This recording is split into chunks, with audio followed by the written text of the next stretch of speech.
So now you have your goals set. You decided, you just want to do podcasts, or you would really like to do some podcasts, and you've written the book, so you feel comfortable writing, so you want to write some articles too, and you want to kind of start with a couple of different types of media that you feel comfortable approaching.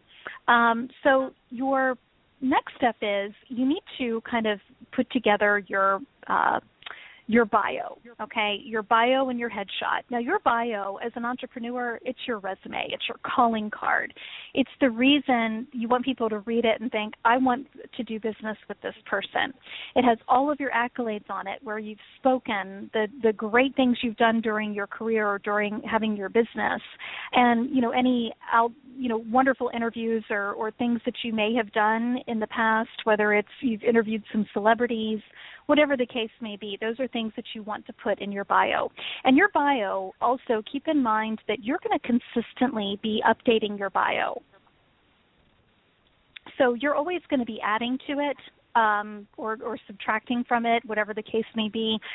It's just like your resume when you're out there looking for work. You always want to have it as up-to-date and fresh as possible. So you want to take a look at your bio.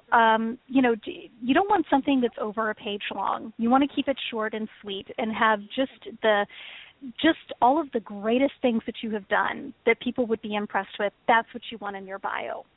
You want a little bit about your experience, about maybe your education's in there, some of the different companies you may have worked at or some of your clients include, and you can just kind of start listing some Fortune 500 companies.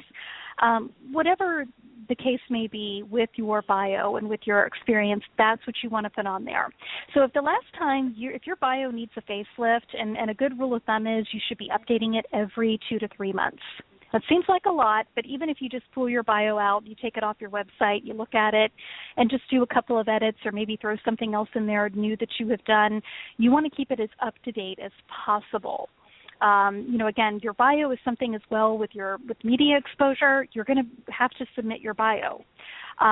Usually you want to have a long bio, which would be about a page long, and then you want to have a short bio as well, because you're going to have some media outlets that will ask you for a short bio, meaning that it's maybe a paragraph at the most or a couple of sentences. So I always tell people have both, and have your long bio on your website. That's the one you want to constantly update, and have a shorter one, like a shorter version of that as well. And if you feel like you need an extra set of eyes or someone else to take a look at it, you could always ask a colleague or someone else around you that's a professional to take a look at it. I would recommend don't have a staffing agency or somebody who hires people for a living to look at it, because they look for different things, and they'll look at it based upon if somebody applied for a job as a resume, and that's not what this is. It's something different. It's an entrepreneur's resume, so it's definitely different. The other thing you need to have with your bio is a really good headshot. Now, when I talk about headshots, look around in your local area. Typically, a photographer will charge anywhere from $75 to $250 to do a set, just to have you do a set of headshots, 24 exposures. You're going to get one good photo out of that you can use on your bio. You can put it on your website, put it on your business cards, all of your other marketing material.